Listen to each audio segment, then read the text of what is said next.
करे कि आपकी जो वीडियो है वो वायरल हो जाए और मोदी तक बात पहुंच जाए, ठीक है। हाँ, मैं उसका शुक्रिया अदा करना चाहता हूं कि उसे वो नरेंद्र मोदी का। हाँ, नरेंद्र मोदी का शुक्रिया अदा करना चाहता हूं कि वो हमें दुश्मन समझता है यार, किसी कैटेगरी में लाता तो है। इंडिया से खबर आई थी कुछ दिन पहले के केजरीवाल जो कि सीएम भी हैं, उन्हें अरेस्ट किया गया है। सबसे पहले जर्मनी की तरफ से स्टेटमेंट आई उनको लेकर, फिर उसके बाद यूएस ने भी कोई ऐसी स्टेटमेंट दी जिस पर इंडियन फॉरेन मिनिस्टर ने और इंडियन गवर्नमेंट ने प्रॉपर शटअप कॉल दी और वार्न किया कि ये हमारा इंटरनल मैटर है, इंटरनल पॉलिटिक्स है, इसके अंदर इंटरफेयर ना की जाए। पाकिस्तान के प्राइम मिनिस्टर अगर रशिया जाते हैं सिर्फ तेल के लिए तो उनकी गवर्नमेंट हटा दी जाती है। पाकिस्तान में बिजली के बिलों में इजाफा करना हो या पेट्रोल की कीमतों में इजाफा करना हो वो आईएमएफ डिसाइड करता है। पाकिस्तानी पब्लिक से बात करेंगे कि आखिर क्या वजह है कि इंडिया तमाम कंट्रीज के साथ बिजनेस भी कर रहा है लेकिन किसी की जरूरत नहीं कि वो उनके इंटरनल मैटर में इंटरफेयर करे।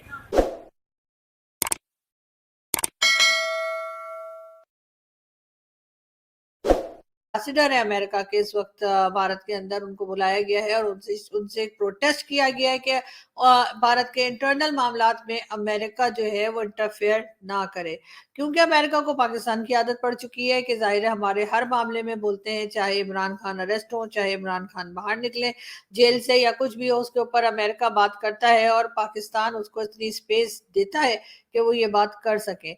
इसलिए कि जाहिर है हमारी अपनी मजबूरी है, हमारी अपनी प्रॉब्लम्स है। लेकिन अगर हम भारत की बात करें तो चाहे उनके जो फॉरेन मिनिस्टर हैं डॉक्टर जयशंकर हो, चाहे उनके प्राइम मिनिस्टर नरेंद्र मोदी हो, दोनों ही जो है वो अमेरिका से बिल्कुल दो टोक बात किया करते हैं और इसी तरीके से चीजों को लेकर आगे की तरफ बढ़ रहे हैं। फॉरेन मिनिस्टर जो हैं वो इंडिया में, तो इस सिचुएशन में आप जैसे जब हम ये बात करते ना कि अब हमें ऐसा नजर आ रहा है कि यूक्रेन और रशिया के बीच जो सिलसिला, उसमें इससे पहले हमने देखा कि अगर एक तरफ से बात हुई मोदी साहब की किसी से, तो दूसरी तरफ से फौरन फोन किया गया, तो दोनों को फिक्र है, दोनों कंट्रीज को, कि भाई हमारी तरफ रहे, इंडिया हमारी तरफ रहे।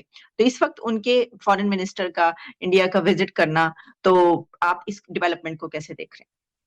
देखिए, ये गालिबन उनकी तीसरी मुलाकात है जयशंकर से जी के साथ। यूक्रेन के भारत के हवाले से कुछ थोड़े बहुत गिले रहते हैं कि भाई आप रूस के पुराने दोस्त हैं। इवन वेस्टर्न वर्ल्ड भी भारत को लताड़ती रहती है सॉफ्टली ही सही कि जी आप तो अपनी चॉइसेस रखते हैं, जैसा हमने सुना पिछले दिनों जयशंकर जी से म्यूनिख समिट में कहा। वहां पे टोनी ब्लिंकन भी थे और जर्मन फॉरेन मिनिस्टर भी थी। तो जयशंकर जी ने कहा कि भाई मैं तो स्मार्ट हूं ना, कि मैं तो अपनी चॉइसेस रखूंगा। मुझे रूस से भी हमारी दोस्ती है पुरानी, हम उनसे भी ताल्लुक रखेंगे, आपसे भी हमारा ताल्लुक रखेंगे। उनका कहने का मकसद ये था कि आप सोच लें कि आपको हमसे ताल्लुक रखना है या नहीं रखना, इनडायरेक्टली। ठीक, क्योंकि भारत इंडिपेंडेंट है।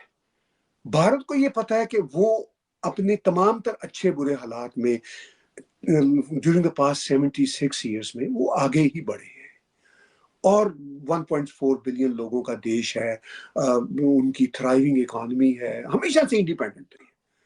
तो उन्होंने यही कहा कि भाई हम तो आपके, अच्छा ये भी खबर आई, न्यूयॉर्क टाइम्स ने खबर दी कि प्राइम मिनिस्टर नरेंद्र मोदी ने ये तक कोशिश की कि किसी तरह से व्लादिमीर पुतिन को कन्विंस किया जाए कि न्यूक्लियर वॉर की तरफ ना जाए।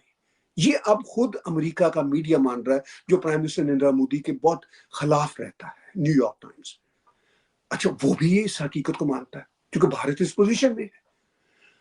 भारत मुख्तलिफ पार्टियों के साथ बैठ सकता है, मिडल ईस्ट भी भारत की सुनता है, रशिया भी सुनता है, सिर्फ चाइना के साथ भारत की मुखासमत है, मगर तजारत तो है चाइना के साथ भी। तो इस सारी सिचुएशन में यूक्रेन को यह पता है कि अगर कोई मुल्क बातचीत कर सकता है रूस के साथ तो वो भारत है, क्योंकि इस यूक्रेन रूस की जंग में, जिसमें असल में ये रूस और वेस्ट की जंग है, यूक्रेन को बाहर तो आना है ना। कितनी तबाही यूक्रेन और कर लेगा। अमेरिका की तरफ से अभी तक अमदाद बंद पड़ी हुई है और वो कांग्रेस मंजूर नहीं कर रही। अच्छा, मिल भी जाएगी, वो खत्म हो जाएगी, फिर पैसे मांगने पड़ेंगे। कब तक? ये सारे का सारा काम बहरहाल इंडिया ही कर सकता है। इंडिया की बात करें, उनके इंटरनल मैटर में यूएस ने इंटरफेयर करने की कोशिश की, जर्मनी ने इंटरफेयर करने की कोशिश की, उन्होंने प्रॉपर शटअप कॉल दी। उन्होंने बोला ये हमारा इंटरनल मैटर है, इंटरनल पॉलिटिक्स है, इसमें चाहे जर्मनी हो या यूएस हो, कोई इंटरफेयर नहीं कर सकता। वो कैसे इस तरीके से स्टेटमेंट दे सकते हैं? है तो हमारे साथ ही है ना। आपके सारे सवालों का एक ही जवाब है। हाँ। एक घर में दो भाई हैं, ठीक है, एक कमा रहा है, एक निकम्मा है। ठीक है, जो कमा रहा है उसकी इज्जत है। बिल्कुल है। क्या वजह है? वो पैसे लेके आ रहा है, ठीक है, वो मेहनत भी कर रहा है, वो सारा दिन घर के लिए आगे पीछे हाथ पैर भी मार रहा है, उसकी इज्जत बात है। भी थोड़ी मानी जाएगी। उसकी बात भी मानी जाएगी, उसकी सारी चीजें मानी जाएगी, थोड़ी नहीं ज्यादा मानी ठीक जाएगी। है। एक निकम्मा है तो वो निकम्मा हमारा ये समझ लेगा, अल्लाह माफ करे, कहना नहीं चाहिए पाकिस्तान।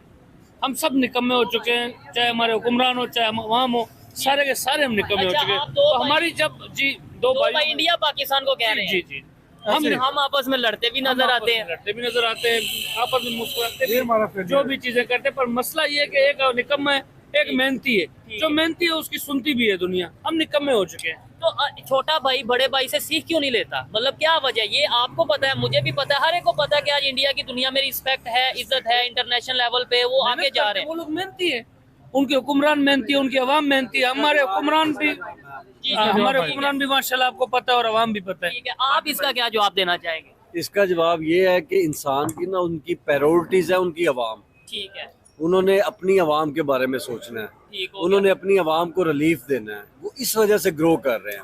हमारे जो हुक्मरान है, हमारी जो ऊपर पॉलिटिशियन बैठे हैं या ब्यूरोक्रेसी बैठी है, एस्टेब्लिशमेंट बैठी है, उनकी प्रायोरिटी हम अवाम है ही नहीं है। फिर उनके हमारे जो पॉलिटिशियन है उनकी प्रायोरिटी क्या है? उनकी प्रायोरिटी है, उनके लिए प्रोटोकॉल कितना बड़ा होगा, उनके बच्चों अयाशियाँ कैसे करेंगे, वो लंदन में जाके फिर उनके बच्चे पढ़ेंगे, हम लोग यहाँ पे सरकारी फीसें अफोर्ड नहीं कर सकते। एक चीज है इमरान खान साहब की, हम किसी पार्टी को सपोर्ट या नहीं करते, लेकिन इमरान साहब की गवर्नमेंट सिर्फ इस वजह से कि भाई वो रशिया के, उन्होंने अमेरिका की मर्जी के बगैर रशिया से ऑयल लेना चाहा, या थोड़ा सा एक वो साइफर केस, ये चीजें हुई जिसकी वजह से गवर्नमेंट ही हटा दी गई। इंडिया में केजरीवाल है, बड़ी पार्टी के, आम आदमी पार्टी, और उन्हें अरेस्ट किया गया, जिसपे जर्मनी बोला है, इंडिया ने शटअप कॉल दे दी, जिसपे यूएस ने थोड़ी स्टेटमेंट दी, इंडिया ने बोला कि भाई रिस्पेक्ट, इंडिया की रिस्पेक्ट की जाए। क्या कहना चाहेंगे, वो इतने इश्यूज के ऊपर क्यों नहीं बोलने देते, या क्या जरूरत नहीं किसी दुनिया के कंट्री की कि उनके इशू पे बोले? सर आप एक छोटी सी बात देखें ना, शायद आपके पास भी आईफोन होगा, जी, आपने कितने का पीटीए अप्रूव करवाया?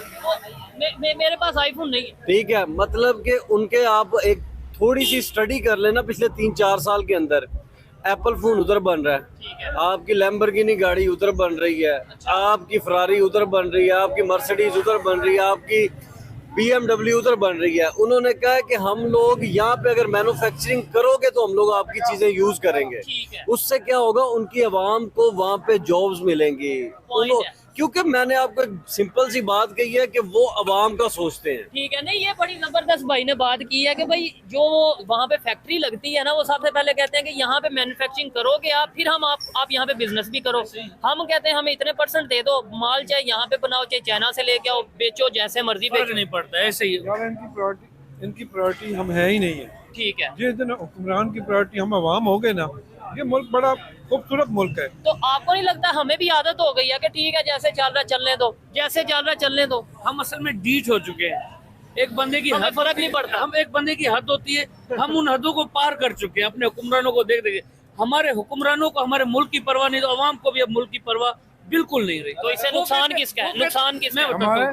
मैं बताता हूँ, हम कहते हैं कि बस जो हो रहा है होता रहे। ठीक हो गया। हम मुर्दा बन चुके हैं, हम जिंदा लोग मुर्दा बन चुके हैं।